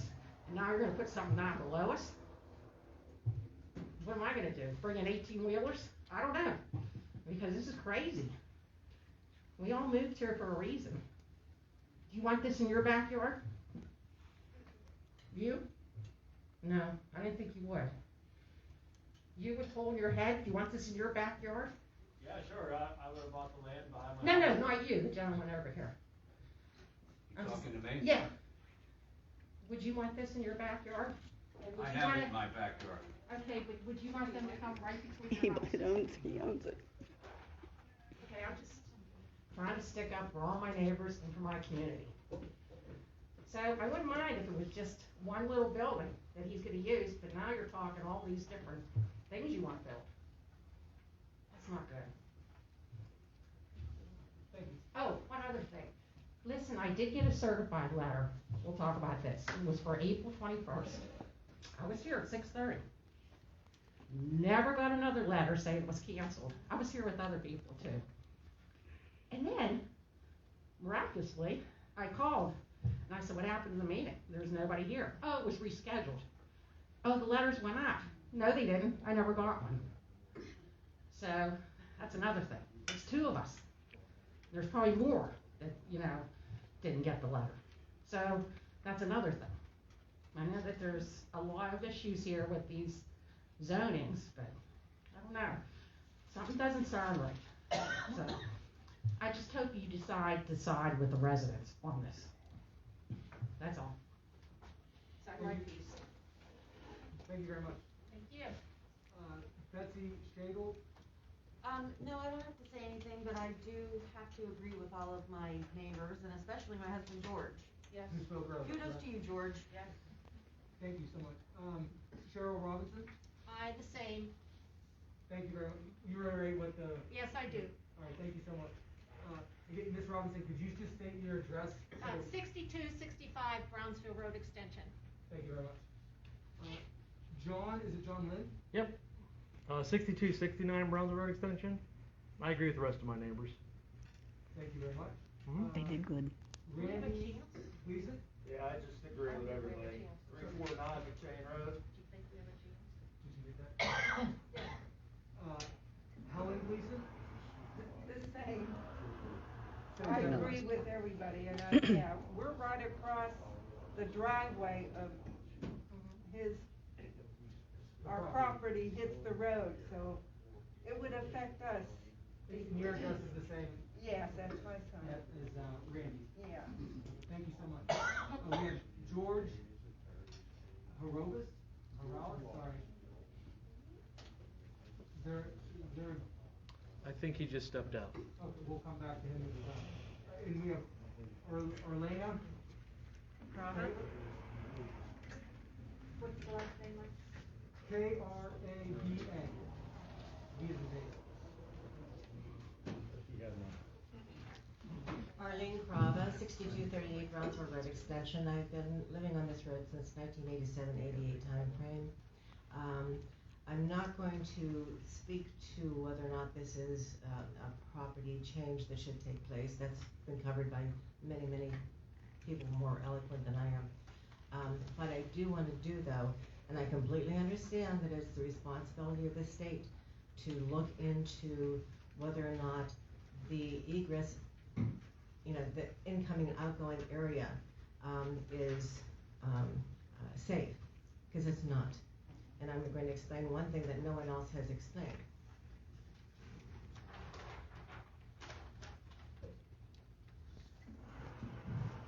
Where Brownsville Road comes out of the South Park area, and they've talked about the sight line coming from the Finleyville space up the road. Beautiful sight line. When you come out of South Park, not only does this road curve, but it banks. Mm-hmm. I'm the person that has called 911 5 times. I have picked glass out of people's hands. I have helped police look for a man with a broken leg that had been doing drugs and tried to run away from the scene. I mean, it's a hazard as it is. And I know it's the responsibility of the state to look at this, but I think you also have a responsibility to not only look at it, but also to advise the state. Because as it is right now, it's not good. And to have trucks pulling in and out when people fly over that hillside and they lose control, when you have slow moving trucks pulling out, it's only going to be worse. So before somebody else gets killed on that road, think about it. It's just not a good place for slow moving vehicles to try to pull out on a fast moving road. And you can't wait for the state to think about it, and I'll tell you why. I have been calling the state for 6 years. I have a catch basin at the top of my property that has been collapsing for 6 years. It has now collapsed 20 feet. I still can't get them out. Nobody comes out to look at it. You call, I send a letter. Nothing's happening. So don't wait for the state. Take a look at it. Put it in your own heart and think, do you want to see somebody get killed on that road again? Okay? That's all I'm asking. Thank you. Thank you very much. Heather T. your name for the record when you get up there and your address, ma'am? Sure.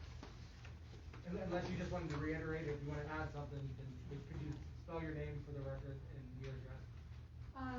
I'm also at 6263 Brownsville Road Extension. It's Heather Tantala Spiegel. I do this a lot, I'm sorry.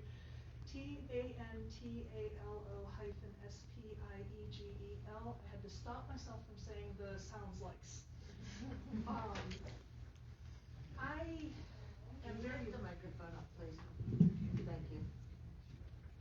And now I forget what to say. Very, very much opposed to this. I would like to reiterate everything all of my neighbors have said, but it really is a safety issue. It's a noise issue. I am really, really enjoying all of our new mosquitoes and all of the wildlife that is in our backyards now. We've got coyotes running through our lower yards now that we're sitting outside in the evening enjoying our backyard and have to come in because here comes a pack of coyotes through the lower yard 10 feet away from our house. This is not something I want to see continue. But other than that, I would like to reiterate that I agree with all of my neighbors. I would like this to stop, please. Residential, I would be fine with.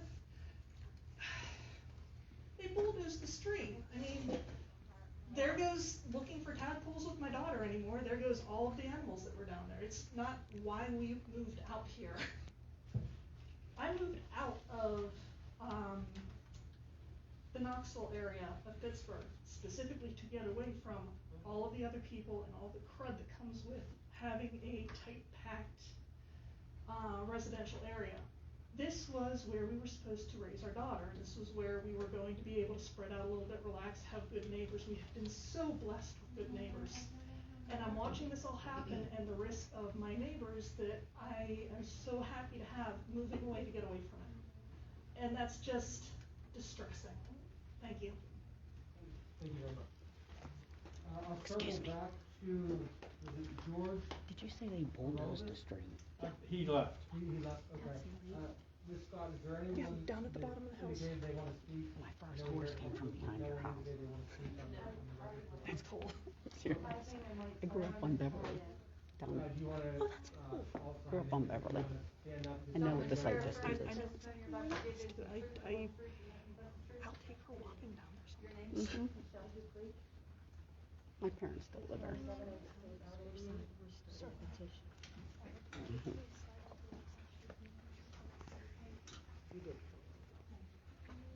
Michelle Dupree, 6178 State Route 88. So I came in a little bit late, but I heard in the earlier meeting last month that part of the reason that the engineer felt that it wasn't spot zoning was because of the C2 district next to it. You had just said that the board didn't bring this, the property owner asked for this, and this is the procedures that it takes to do this. I did a right to know on all of the hearings that were taking place in 2020, of which the township charged me $477 to get the transcripts because you guys don't have them transcribed, so I couldn't just come down and see them, so I had to pay to have them transcribed. So it cost $477, of which the rezoning of that other property that is bordering this property, that is the reason that it's not spot zoning supposedly.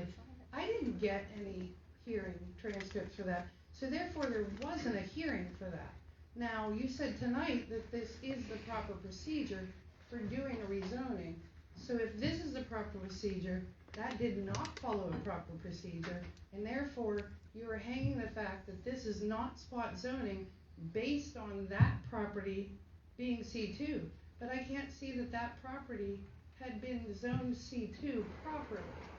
So I'm just saying that if there's a chance that somebody's going to come in and start challenging that other property for the way that it was done, now the planning commission meeting minutes for the year 2020, I also did a right to know to come down and see those, but when I came down and saw them on November 1st, there was not in the book, because they waited to approve any planning commission meetings for the entire year 2020 until the end of November.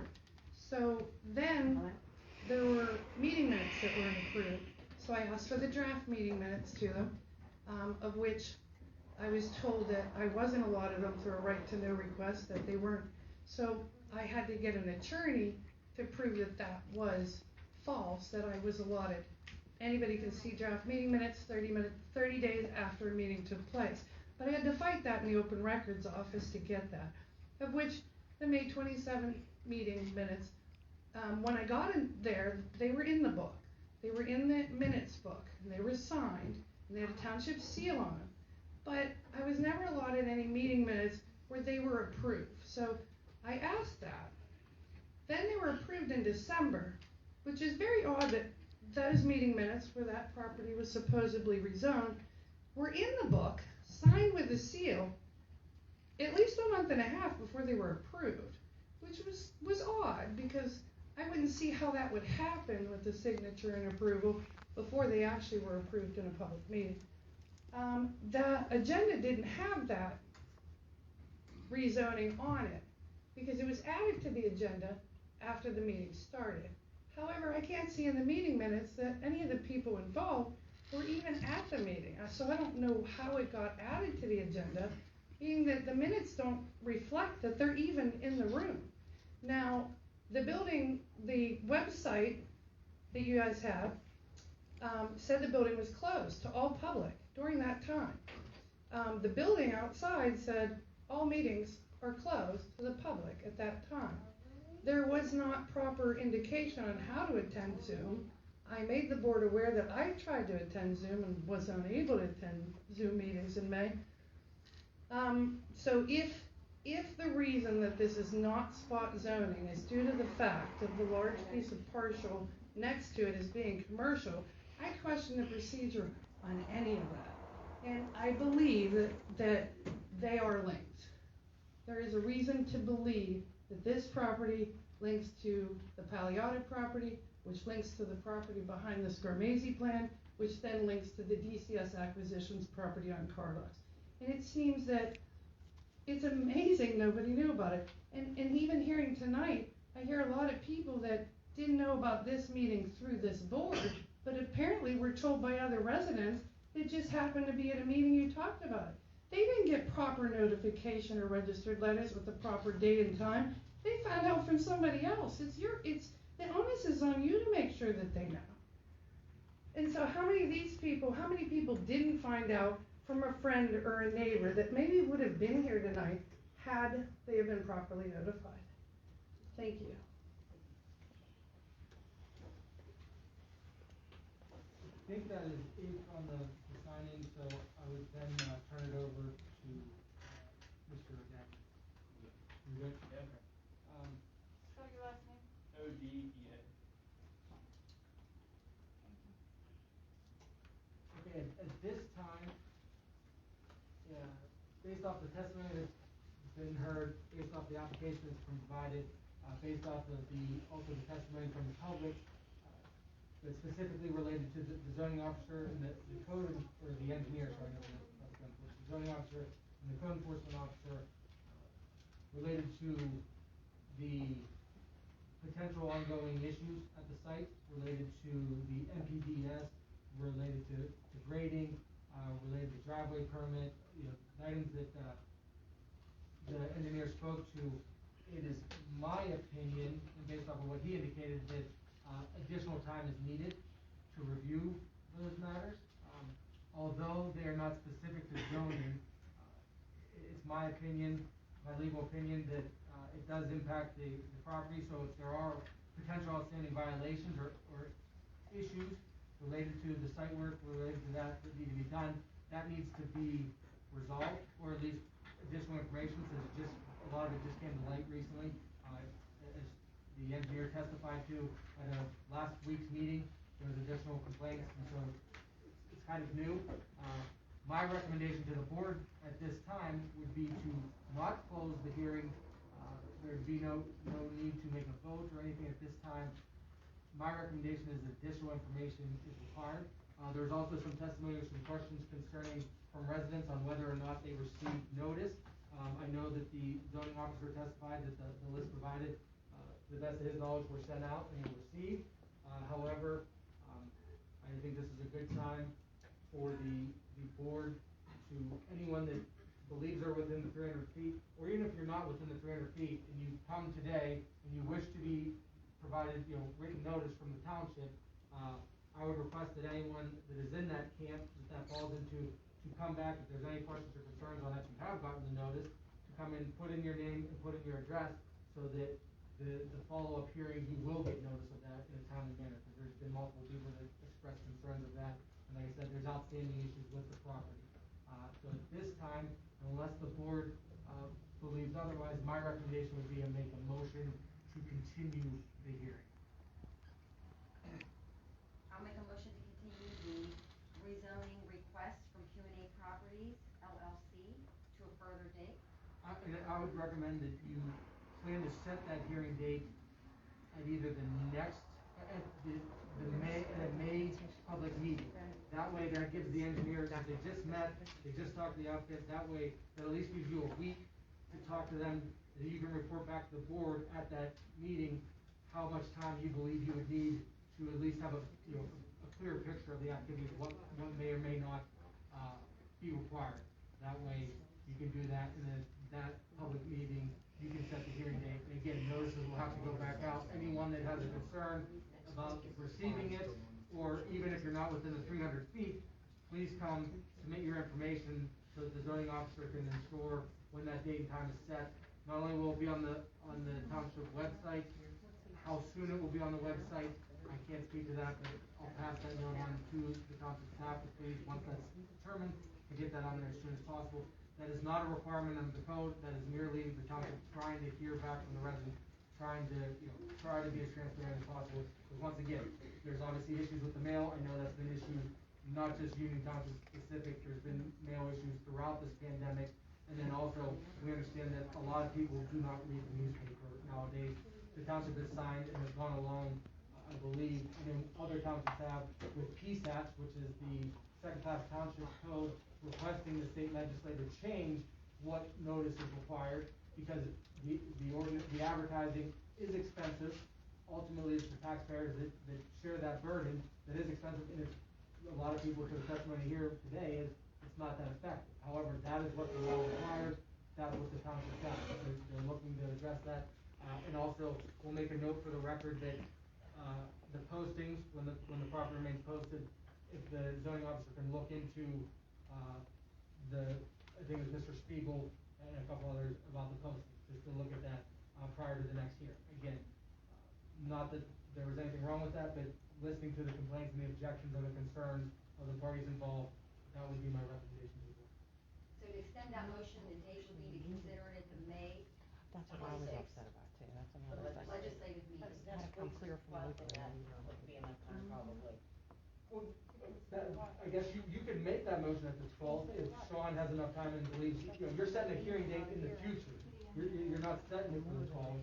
You're gonna set the hearing date in the future, which notices will go back out, website, mail list, and that stuff. So to clarify that motion, it would be for you, please. It would be for the Board of Supervisors to consider rescheduling the second part of the hearing. Not rescheduling, just Opening continuing, it up. continuing the hearing. Okay. To a date to be determined and set forth at The 26th, May 26th, that's fine. for the request of Q&A Properties rezoning. That's the motion. I'll second that motion. And then lastly, I would move, for the record, everything that's been submitted. Hang on one second, let's do the motion. Mr. Trax? Yes. Ms. Dale? Yes. Mr. Lawson? Yes. Mr. Bryden? Yes. Mr. Eskin? Yes.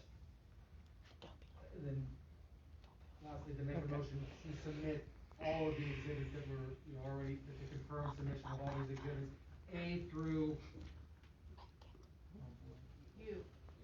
U. And then also, I will just add one item, the current township zoning map, because there were some references to that. I'll make that the township exhibit, I'd move to make that township exhibit V. So A through V would be the motion to submit all those, A through V, for this portion of the hearing. Okay, I'll make a motion to confirm submitting to the record all exhibits A through V. I'll second the motion to enter all the exhibits A through B. Mr. Trax? Yes. Ms. Dare? Yes. Mr. Lawson? Yes. Mr. Brannick? Yes. Mr. Eskin? Yes. Okay, sorry, last one, the public hearing sign-in sheet and testimony that was here today, I would move for that to be exhibit W. Correct me if I'm my own correct. W. You want that as a separate motion? Yeah, we'll just make, yeah. Okay, I'll move to add exhibit W to the record to include the names and addresses of all the public comments to the record. I'll second the motion. Mr. Trax? Yes. Ms. Dare? Yes. Mr. Lawson? Yes. Mr. Brannick? Yes. Mr. Eskin? Yes.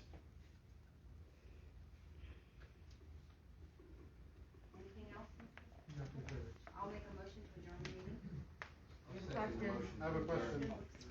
Sorry to interrupt, I just have a quick question for the counselor.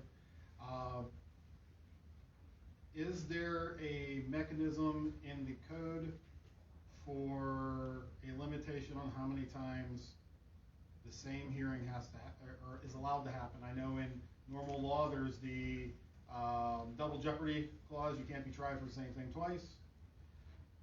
Is it allowable for the same thing to be asked of the community and the community attend and say no and a board disapprove it and then the next board just say, all right, we'll do it anyways? Is there a mechanism? No. Okay. If this does get approved or doesn't get approved, either way, most of my references into the Union Gardens property, which we were never notified. Many of our neighbors were never notified. We did not get certified mail. There is not a problem with mail in Fiddleyville. I know I send out probably 300-400 packages a week personally for my business, and our mail center is fantastic, and they keep up with everything. They've kept up this entire time beautifully. And we did not get a certified letter for the last hearing for that rezoning. And as I said whenever I was up there, we've been through this before. The same question was asked.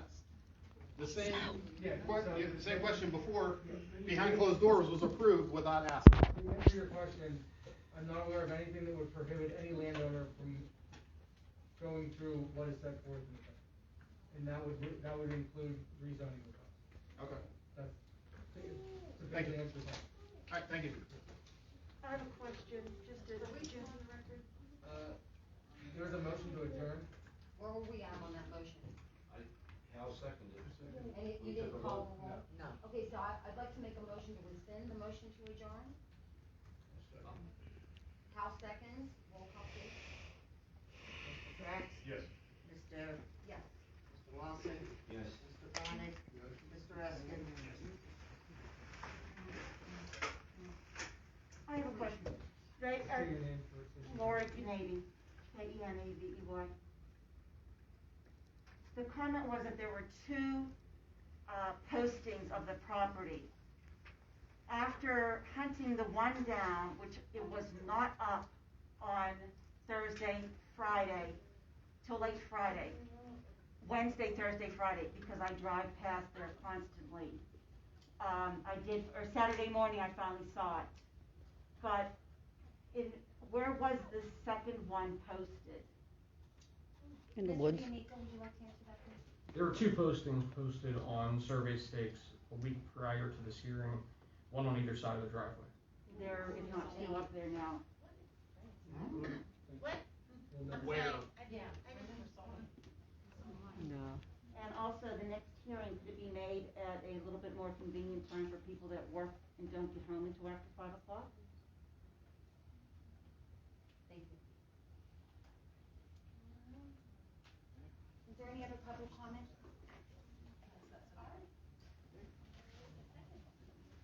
Make the motion to adjourn.